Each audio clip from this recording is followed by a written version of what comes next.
আমি বিষয়টা এভাবে বলি যে কালকে আমাদের মিটিং এর পরে অনেকক্ষণ আমরা আলোচনা করেছি, কারণ আসলে আমরা দায়িত্ব নেয়ার পর থেকেই আমাদের তিনটা মোটা দাগের দায়িত্ব এবং তিনটাই কঠিন কঠিন দায়িত্ব।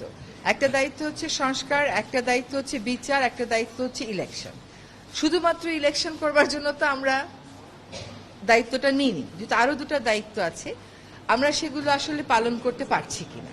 কারণ আমরা দায়িত্ব নেওয়ার পর থেকে যার যত রকম দাবি আছে সব দাবি নিয়ে তারা রাস্তায় বসে যাচ্ছে, রাস্তা আটকে দিচ্ছে, একদম ঢাকা শহর অচল হয়ে পড়ছে। সেই অচল অবস্থা নিরসনে আমরা কিছু করতে পারছি কিনা। তো এইগুলো আলোচনা করে যেটা আমরা চিন্তা করলাম যে আমাদের এই দায়িত্বটা কিন্তু জাতীয় দায়িত্ব, এবং আমরা তো আগে থেকেই বলছি যে আমরা ক্ষমতা নেইনি, দায়িত্বে আছি। এই দায়িত্বটা পালন করা তখনই আমাদের পক্ষে সম্ভব হবে যখন আমরা সকলের সহযোগিতা পাবো।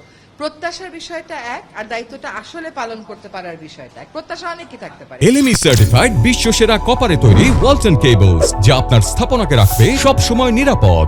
কিন্তু আমার তো একটা এনাবলিং এনভায়রনমেন্ট থাকতে হবে এই প্রত্যাশাটা পূরণ করার জন্য। তো আমরা চিন্তা করেছি যে আসলে আমরা পারছি কিনা।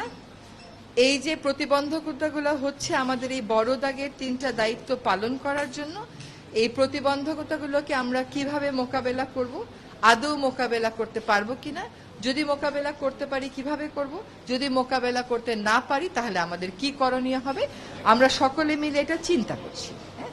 আর প্রধান উপদেষ্টা যদি কোনো সিদ্ধান্ত নেন কোনো ব্যাপারে, আমি প্রথম থেকেই বলে এসেছি যে উনি একটা সময় দিয়েছেন, ডিসেম্বর থেকে জুনের মধ্যে নির্বাচন হবে, তার একদিনও এদিক সেদিক হওয়ার কোনো সুযোগ আমাদের পক্ষ থেকে নেই।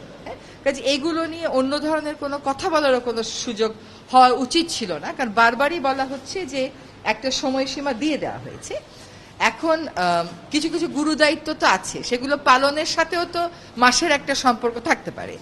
তো উনার যদি কোনো কিছু বলার থাকে, আমি নির্বাচনের প্রশ্নেও বলেছি, দায়িত্ব পালনের প্রশ্নেও বলেছি, ওটা আপনারা উনার থেকেই শুনবেন। না, চাপ মানে কি, ধরেন প্রত্যাশার একটা কোনো চাপ হচ্ছে যে আমরা পারফর্ম করতে পারছি কিনা, আমাদের বিবেচনায় বিবেকে ওইটাই একমাত্র চাপ। এর বাইরে আর কোনো চাপের জন্য, ধরেন আপনি এখন এক জায়গা থেকে আরেক জায়গায় মিটিংয়ে যাবেন, সচিবালয় থেকে যমুনা মিটিংয়ে যাবেন, যেতে পারবেন না, রাস্তা বন্ধ। কেন রাস্তা বন্ধ? সেটা তো আসলে অনেক সমস্যা এরকম আছে যেটা আলাপ আলোচনা করলেই হয়তো করা যায়। তো চাপ হচ্ছে আমাদের নিজেদের পারফরমেন্সের চাপ, যে আমরা পারফর্ম করতে পারছি কি পারছি না। ম্যাস পিপলকে একই ইনফরমেশন, যে আমরা যদি আমাদের দায়িত্ব পালন করতে পারি তাহলেই আমাদের দায়িত্বে থাকাটা প্রাসঙ্গিক। যদি দায়িত্ব পালন করতে না পারি, আমাদের যার যার নিজস্ব অনেক কাজ আছে, তাহলে দায়িত্ব পালন করাটা আর প্রাসঙ্গিক থাকলো কিনা।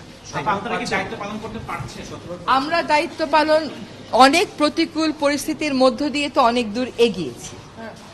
আমরা রিফর্ম কমিশনগুলো তাদের রিপোর্ট দিয়েছে, সেই রিপোর্টের উপরে রাজনৈতিক ঐক্য গড়ার প্রক্রিয়াটা শুরু হয়েছে, সকল রাজনৈতিক দল সেখানে পার্টিসিপেট করছে। এটা কি পারা না? এটা তো পারা। আমরা একটা নির্বাচনের সময়সীমা বলে দিয়েছি যে ডিসেম্বর থেকে জুনের মধ্যে অবশ্যই হবে, সেটাও একটা পারা। আরেকটা হচ্ছে বিচার, ট্রাইব্যুনাল একটা ছিল, এখন দুইটা হয়েছে, আগামীকাল থেকে ট্রায়ালের আনুষ্ঠানিক পর্যায়ে শুরু হবে। কিন্তু জিনিসগুলো স্মুথ যেতে হবে, এইগুলোতে যাতে কোনো রকমের প্রতিবন্ধকতা না আসে, সেটা প্রথম থেকেই আমাদের একটা আহ্বান ছিল। এখন এই কাজগুলো আমরা সঠিক প্রক্রিয়াতে শেষ করতে চাই সকলের সহযোগিতা।